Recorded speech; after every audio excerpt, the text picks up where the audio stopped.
Institucionalne zametke proglašenja neovisnosti Republike Hrvatske možemo potražiti u Ustavu Republike Hrvatske iz prosinca 1990.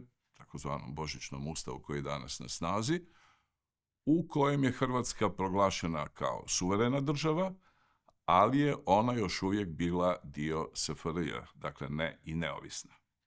U Ustavu je međutim izražena namjera da se Hrvatska pridruži savezu neovisnih država.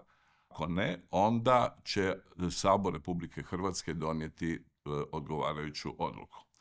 To je zapravo bila najava proglašenja neovisnosti u slučaju da se ne postigne sporazum o konfederaciji za koji se Hrvatska zalagala, skupa sa Slovenijom. Slovenija je, međutim, imala još i dalekosežniji cilj, a to je čim prije postići neovisnost i izlazak iz Jugoslavije, pa i iz konfederalnog oblika, što se donekle razilazilo sa hrvatskim ciljevima. Kako, međutim, projekt konfederacije nikako nije uspijevao zbog tvrdokornog odbijanja Srbije i ambivalentnog stava Bosne i Hercegovine i Makedonije, Hrvatska je bila na neki način dovedena u poziciju da skupa sa Slovenijom ide prema potpunoj neovisnosti. U tom smislu je Hrvatski sabor prihvatio slovensku inicijativu za uspostavljanje konfederalnog ustroja sa konačnim datumom do kad se takav ustroj mora uspostaviti, a to je 30. lipnja 1990. nakon čega bi Hrvatski sabor donio odgovarajuće odluke. S obzirom da je bilo i svega očito da do toga neće doći, Hrvatski sabor raspisao je referendum o neovisnosti, na kojem je premoćnom većinom donijeta odluka o prihvatanju hrvatsko-slovenske inicijative koja je u konačnici značila put u neovisnost. I onda 25. lipnja 1990. na isti dan kad i slovenski parlament proglasio neovisnost Hrvatske. Neovisnost je proglašena ustavnom odlukom o suverenosti i samostalnosti Republike Hrvatske. I praćena je odgovarajućom deklaracijom koja je imala politički značaj, dočim je ustavna odluka o suverenosti i samostalnosti Republike Hrvatske imala ustavno-pravni, odnosno obvezujući pravni značaj. U toj odluci utvrđeno je da hrvatski narod temeljem svog prava na samoodređenje i razdruživanje pokreće inicijativu za razdruživanje i proglašava Hrvatsku neovisnom. Kao razlozi za proglašenje neovisnosti od jedne postojeće države utvrđeni su nepoštivanje ustavnog poretka Jugoslavije, grubo narušavanje temeljnih ljudskih i manjinskih prava, nepoštivanje, odnosno narušavanje prava federalnih jedinica i nemogućnost da se preko konfederalnog preustroja pronađe odgovarajuće rješenje. Takvo obrazloženje se zapravo je na neki način korespondiralo praksi u međunarodnim odnosima u kojima su dijelovi prijašnjih teritorija pojedinih država proglašavali neovisnost koja je uglavnom bila uspješna u konačnici.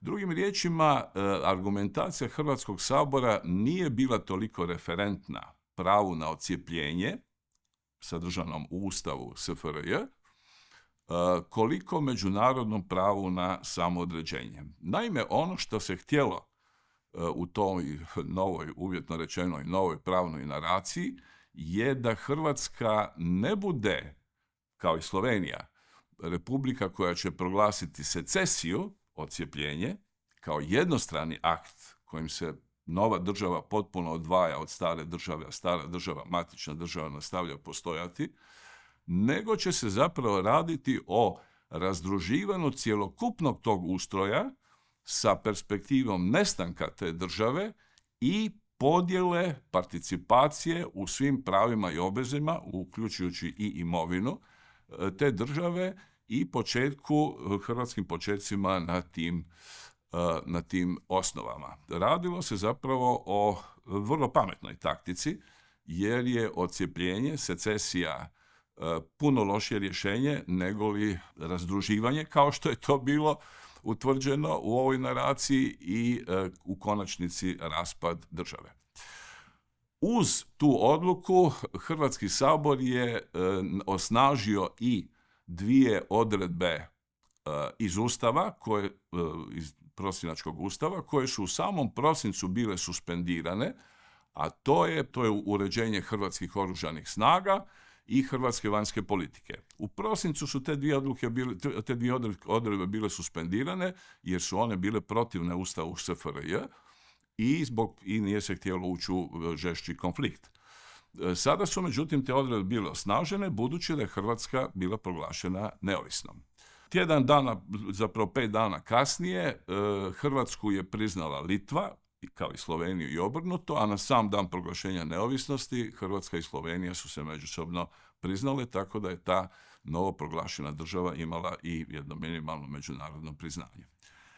Izvjesna kontradikcija u svemu tome bila je u činjenici da je ustavna odluka o suverenosti i samostalnosti Republike Hrvatske sadržavala klauzulu po kojem ona stupa na snagu danom proglašenja.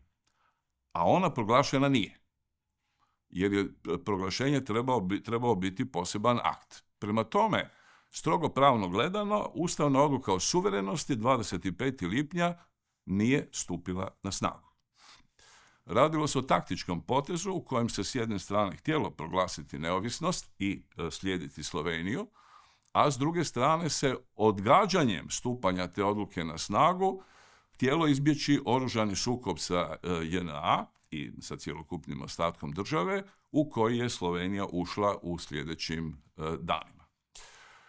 Sljedeći korak je bio na neki način iznuđen, a to je Brijunska deklaracija. Naime, nakon oružanih sukoba u Sloveniji, Europska ekonomska zajednica praktički je nametnula Brijunsku deklaraciju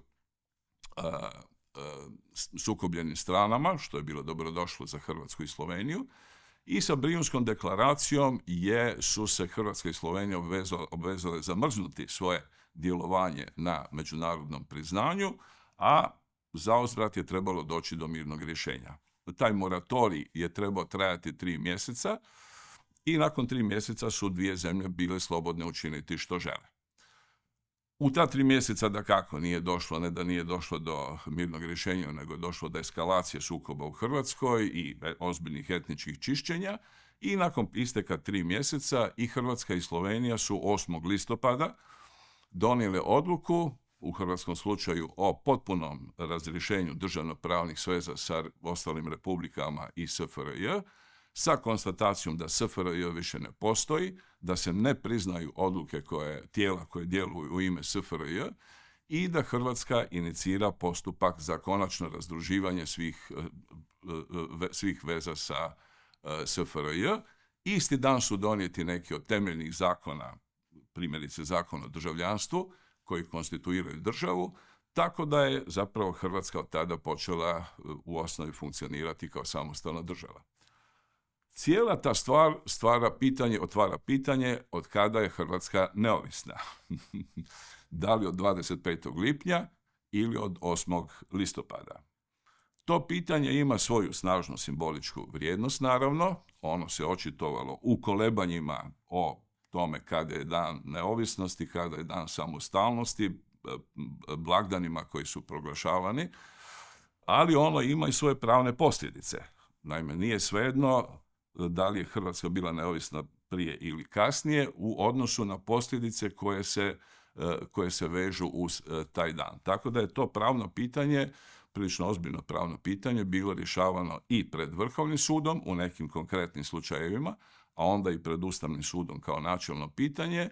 Oba ta suda opredijelila su se za 8. listopad kao dan od kada je Hrvatska postala neovisna. Slično tome je i Badinterovo povjerenstvo bilo, opet u jednom drugačijem slučaju, pitanju sukcesije Jugoslavije, mišljenje da je Hrvatska neovisna od 8. listopada. Među samim stručnjacima postoji još uvijek određena dvojba. Dio međunarodnih pravnika i ustavnih pravnika suglasan je sa postavkom 8. listopada kao danom neovisnosti Hrvatske.